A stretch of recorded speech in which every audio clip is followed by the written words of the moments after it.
to go for a walk? Alright, before you get your puppy, you probably imagine just clipping on the leash and walking down the street. Well, that is one option after time and training, of course, but I want to tell you about a different kind of walk.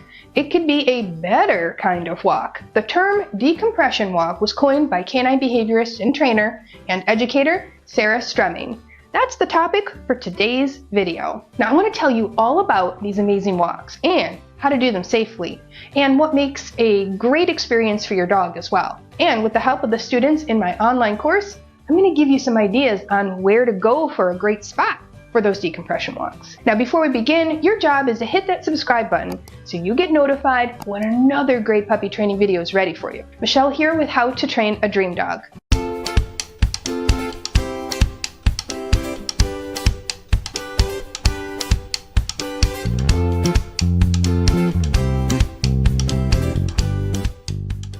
Okay, so to sum it up, a decompression walk is done with a dog on a long leash, usually between 20 and 30 feet. These walks are exactly like the name, a chance for the dog to decompress. So we do them in quiet areas without a lot of stimuli or distractions, and we don't ask for any obedience or skills from our dog during this time. This is simply an opportunity for your pup to meander and explore and sniff. Let's talk about how to do them safely. Now, it's important to always have your dog on a back clip harness when using that long leash. Now, if your Fido is in a front clip harness or a collar and he sees a squirrel or something exciting, he's likely to take off running. Now, he could gain so much momentum that reaching the end of the leash puts a huge force on his neck and his spine. The back clip harness protects against that. Always use a back clip harness if your leash is longer than 10 feet. Now, I want to go over some key elements of this kind of walk. We do these walks in a quiet area to avoid the dog getting overexcited, scared, or even overstimulated. Now I'm going to go over more about an actual location in just a minute. Finding the right location is one of those important parts that you, the human, have in this walk. Now even if your dog loves people and loves to play with other dogs, let this walk just be the two of you. Save puppy play and greeting time for another time. Now these walks are a chance for your dog to get to do dog things. This means lots of sniffing and exploring, climbing over things, wandering, following a scent trail, rolling in some grass, chasing a leaf, or checking out a bug. These are all normal behaviors for a dog, and when they get a chance to do them, we see so much better settling when they're inside with their humans. Now these walks give the dog a chance to relax and decompress from all the adjusting they've been doing. Now if you think about it, living in a home, not chewing on shoes and going potty outside and not barking at the doorbell are all things that humans have asked the dogs to do. These are not natural behaviors for the dog, but they do them because they've been trained to fit into that human world. Animal behaviorist Dr. Patricia McConnell wrote a piece in 2016 called Take Your Dog on a Sniff that goes into the importance of sniff and how using their noses engages a dog's brain in vital ways and can prevent a raft of behavior problems, she says. So letting the dog sniff and wander and explore and just be a dog is exactly what they need to replenish their emotional cup and return nicely to their human world. Now these walks might seem boring to you, but it's up to your dog to determine what's exciting, what's too exciting, and what's relaxing. If you're paying attention to canine body language and you're noticing patterns of behavior, you'll be able to find out what your dog loves. Now you might be wondering how these types of slower, calmer walks help tire out an energetic pup. Let me clear up some misconceptions about exercise. Now I'm sure you've heard the phrase, a tired dog is a good dog. I hate that phrase. Are you surprised? I hate it because I think it's oversimplified. Now a tired dog is just that, tired. It's not necessarily better behaved, it's just exhausted. We don't use exercise as a way to suppress behavioral issues. That doesn't teach the dog anything. That's just like putting a child on a treadmill so they'll sleep at night. Children have so many more needs than just exercise. Dogs do too. We are looking for a settled or relaxed dog. That's what we really want. In fact, a dog who's overtired physically but under-exercised mentally can often exhibit many of the behaviors you think you were avoiding in the first place. This imbalance of exercise can lead to things like biting, nipping, jumping, and general unsettledness. Now on the other hand, maybe you've been doing your research on the canine brain, and you might have heard that a dog burns more calories from sniffing than walking. Well, that's a little oversimplified too. What that statement really means is that when a dog sniffs, they're using a lot of mental energy. It's true that dogs smell better than humans. We all know that. But it's not as simple as dogs having better noses than we do. Now the fact is that dogs use a much bigger part of their brain to process smells. A similar way to look at it is when humans read. The dog might see the same words on the page, but the human gets a lot more information from it. So think of your dog sniffing like you are reading. Now these walks are also great stress relief for anxious dogs. By choosing a place that's free from distractions, they don't have to worry about things that make them nervous, like other dogs or people or strollers or cars. They can simply do the sniffing in peace and save that worrying for another time. Now, I want you to try and notice all the sounds in the area when determining a good decompression spot. This could include traffic in distance, trains, planes overhead, music playing, or maybe even some other sounds. Now, we usually tune these out because they're so normal to us, but to the dog, these can be really distracting. When it comes to decompression walks, the quieter, the better. Now, next up,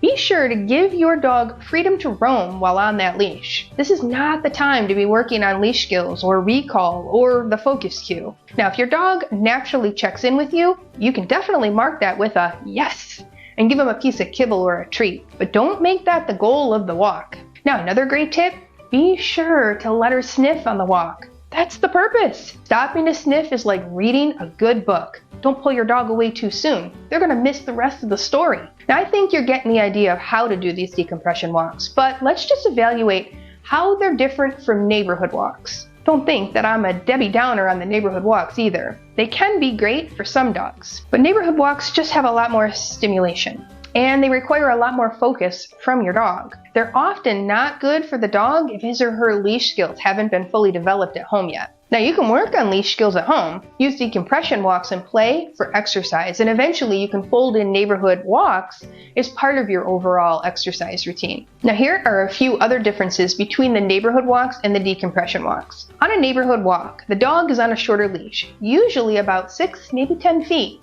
But it's usually 20 to 30 feet on a decompression walk. The stimuli of a neighborhood walk usually means the dog has to stay pretty close to the human. On decompression walks, we let the dog get much further away from us because it's a quiet, safe environment. In addition, neighborhood walks are done when the leash skills are a little more advanced and practiced to the point that your dog is ready for them. Now, let's go over some common questions I get from my students in my online course. I think these questions are going to help you when planning your dog's Sniffari. What if my dog pulls on the leash during a decompression walk? This is common, both due to the excitement of getting outside and smelling all the new things, and also likely some pent-up energy. Now, if your dog seems a little crazy at the beginning of a decompression walk, consider expending some energy first with a fun game in the backyard, like fetch or chasing the human. Keep in mind that decompression walks are not a substitution for training on leash skills. These walks are an additional activity that is rewarding for your dog, but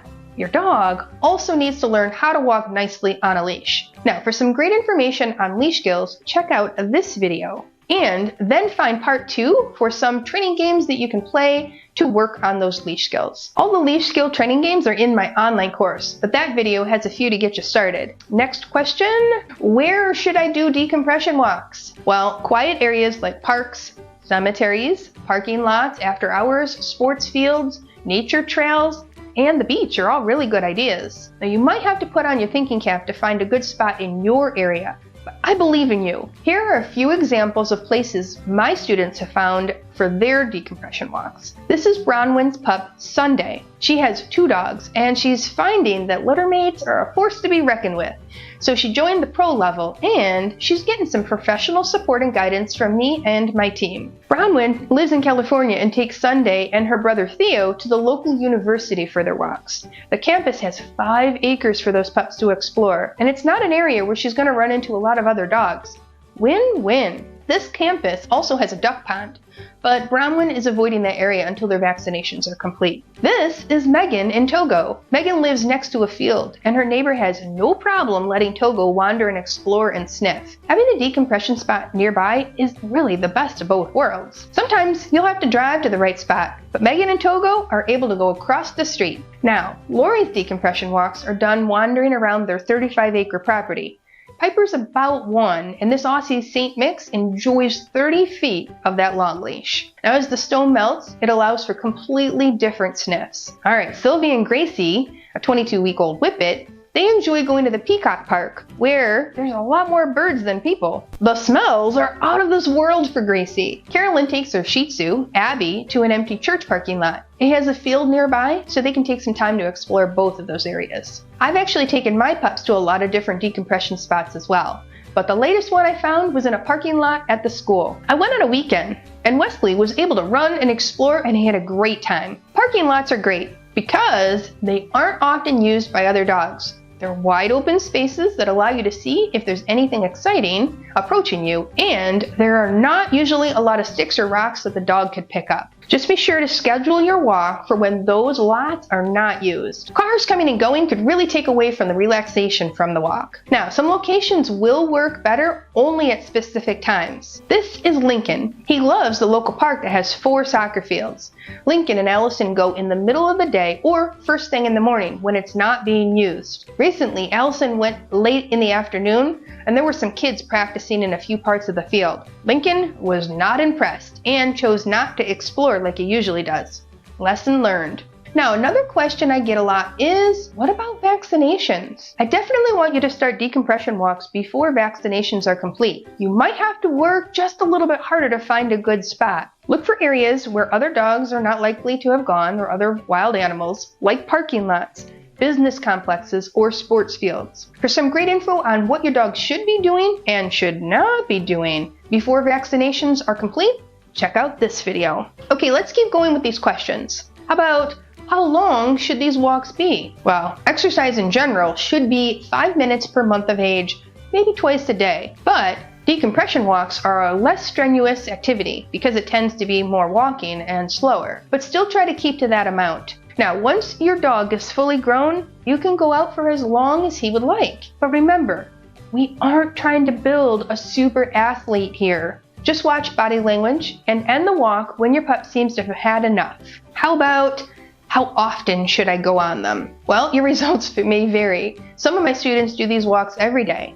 Others find that their dog enjoys them just a little bit more if they go every other day or maybe only a few times a week. Pay attention to your dog's behavior when you do a decompression walk. Then you can determine how often she needs them. Most puppies benefit from these sniffy walks at least a few times a week. Just remember that dogs like novelty, just like humans. So always be on the lookout for some new spots. Now, the last question I get a lot is, what do I do when my dog is constantly eating dirt and sticks and leaves? Well, we don't want these things to be a big part of the dog's diet, but a leaf here or there isn't going to hurt him. Now, if your dog is still consuming everything and hasn't yet learned to leave it or drop it, it's best to find a different spot without all those distracting items. That's another reason why parking lots and sports fields work really well. Now, I can help you with the leave it and the drop it skills as part of my online course. So with some time and training, you can go to those stick-filled spots and your pup will listen nicely.